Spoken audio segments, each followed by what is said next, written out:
the team. Absolutely, Mark. This is the Diamond Jubilee Challenge Cup. It is the junior women's quads. We have Gloucester Rowing Club A, the defending champions. They've won this for the last 3 years on the left-hand side. And Isle of Ely Rowing Club, they've never won an event at the regatta. What a day for them to be in the final of the Diamond Jubilee. Yeah, and there's not been much between these two crews throughout the regatta. You know, there's been a few seconds to each marker. They haven't really had to race all the way yet on the same day at the same time. So, you know, the first couple of markers, we've got an idea of how close it should be. But the finish is kind of, you know, it's an open book. And we saw a fantastic race between Headington and Gloucester yesterday. Absolutely amazing for a semi-final to have a match-up like that.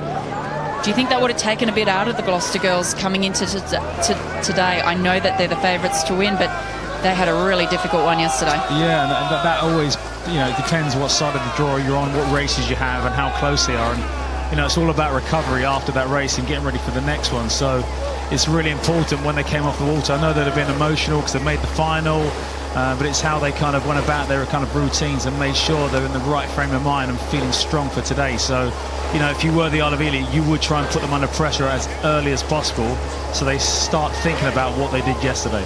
And you look at these young women here, the thing that I find really astounding watching both the Forley, the junior men's quad, and watching this, the Diamond Jubilee Challenge Cup, is the composure and the quality and the skillfulness of not just these entries in the final, but all of the entries that we've seen, and how tough it is just to make it even to the main draw, even to the Wednesday, to qualify in these events. Yeah, and I think the standard has just grown every single year, and, you know, it is incredible the depth of quads that actually enter the event, and, you know, the ecstasy of kind of making it, and also the tears of not kind of getting there, the emotional side of that. So, but once you get to this stage, all that stuff before is kind of, you know, put to the side. It's just, you know, that dual race, one against one, and you just want to take the other crew out. And a really great race unfolding here. I mean, this is what we love to see, crews locked together all the way down the track.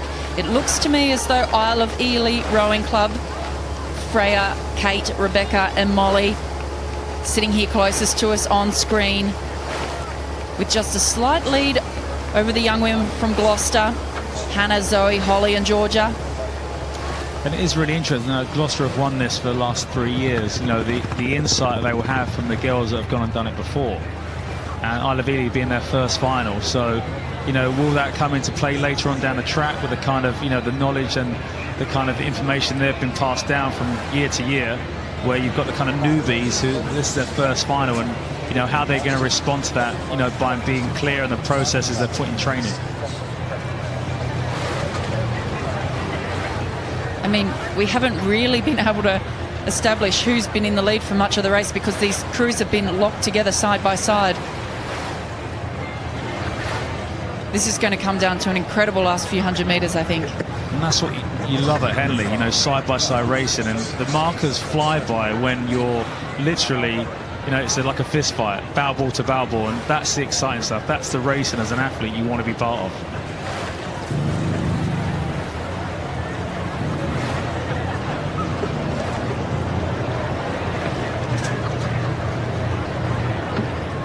And a great shot of these two crews. Gloucester Rowing Club A on the right-hand side of the screen, Isle of Ely Rowing Club on the left-hand side of your screen. Perhaps Gloucester just making a little move here. It looks like they're just taking their boat up just a pip. Their rating just coming up a little. And we've got a great shot there down at water level. It really takes you down into what's happening here. The Gloucester crew a little bit more back-ended in the way that they were really driving that boat through to the finish, sitting back quite heavily. You can see their bow moves up and down quite a lot in the water when you compare it to the Isle of Ely boat on the left-hand side. So and they've really established a lead there, the way they've just kind of kicked on as they came through that marker and just really kind of opened up and taken control of the race. And, you know, this is a really important part. You know, the Isle of Ely, this is their first final at Henley, and making sure that they stay in contact as they come through the 3/4 mile marker there. Yeah, wow, look how devastating that move was. You can start to see exactly what happened there. We saw a little bit of an increase in power. We saw the rate pop up from the Gloucester crew, and that would have been something I imagine that they would have built into their race plan. They would have probably known maybe where the soft spot was for Isle of Ely, and they would have known that, yes, this is where we're going to make a step up and really trying to break contact, and that's exactly what they've done. They've taken a length, and now their challenge will be to open up some clear water if they want to ensure that they can take this race. Yeah, and obviously these two crews matched up at Women's Henley a few weeks ago as well in the semi-final, and Gloucester were the victorious crew in that, and I'm sure the Isle of Ely would have known at a certain point that Gloucester were just going to put that big move in. You know, it's how they respond the next minute or so, where they get back on track, or it enables Gloucester just to kind of look back and enjoy the kind of the run as they go through the stewards enclosure.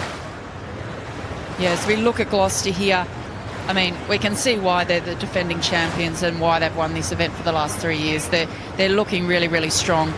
I mean, I really like the way that the Isle of Ely girls are rowing. It's nice, uncomplicated, simple rowing. They've got great posture, really moving the boat along quite nicely. But the power in this Gloucester boat is really what's driving them through the second half of this race. Yeah, and they're a really tight-knit unit. You can see the way they move together efficiently. You know, and that's the thing about racing at Henley. Once you get in front, you can look back, and they've just grown in confidence since they made that move as they came through Fawley. So they've really opened it up now.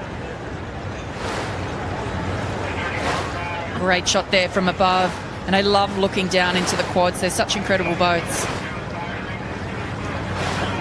I mean, I know that Gloucester's sitting about a length and a half up, or probably 2 lengths now, up on Isle of Ely, but that doesn't take anything away from how incredibly talented this Isle of Ely crew is. I mean, the racing that we've seen in order to progress from day to day has taken such an amazing standard.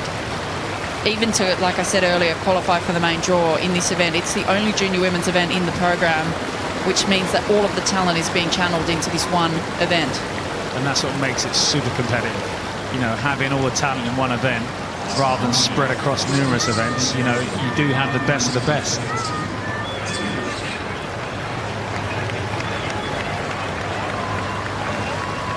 And we know that Zoe Adamson raced in this Gloucester boat last year. She's in the 2-seat this year, so she's won this event before, and that experience means something, doesn't it, when you're coming to this event?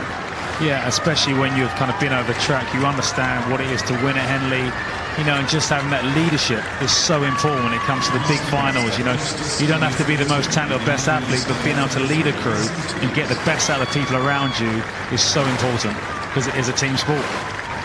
That's right, and the confidence that she would be bringing. We just saw a little look around there from Zoe Adamson as they drive down towards the line now. Now 4 years in a row it will be Gloucester Rowing Club who've taken the Diamond Jubilee Challenge Cup over the Isle of Ely Rowing Club. Fantastic row from both of these crews, but well done to Gloucester.